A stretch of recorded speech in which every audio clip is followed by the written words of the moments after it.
This animation shows degenerative lumbar scoliosis corrected using low-stress translational forces with the 3DX system.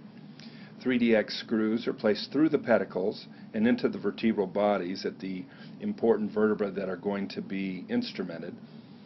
Notice that there are iliac screws in the side of the pelvis.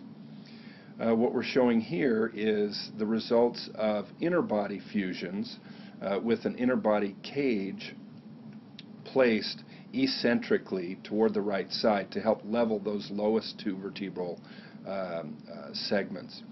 Then, with the translational technique, it's important to bend the rod like you want the spine to look.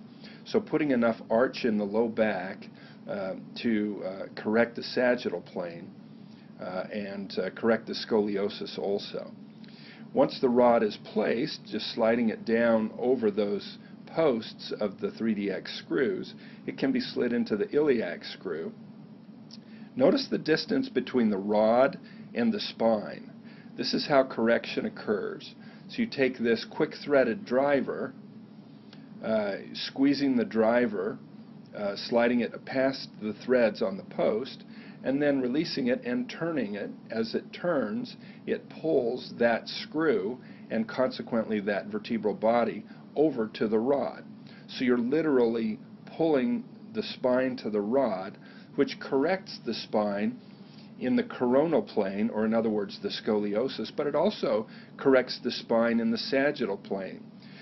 You go back and just incrementally, gradually, one at a time, slowly tighten each of those connectors, pulling the spine over a little bit at a time, over time, spreading the stress of the correction over multiple points of fixation. Once the first rod is placed, then attention can be turned to the second rod. The second rod is actually a second chance to get additional correction.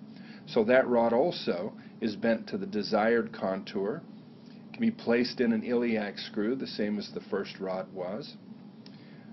This gives more strength to the lowest part of the instrumentation. Once that lowest part is connected and in place, the S1 connector is locked tight, and then the same thing happens again. These unidirectional rod crimps are placed over the posts, and incrementally, gradually, with low stress on each screw, these are gently pulled back into place, correcting the coronal plane, the sagittal plane, and the rotational plane, all by pulling the vertebra to the rod.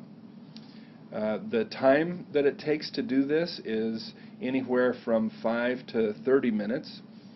Once the rods are placed, the set screws are tightened, locking the posts onto the rod. The rod crimps can then be removed, and the posts themselves can be removed.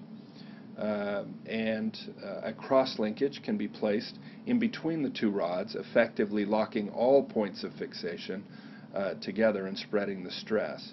Bone graft is applied, which will fuse the spine in this new straightened posture, and that's how degenerative scoliosis is corrected.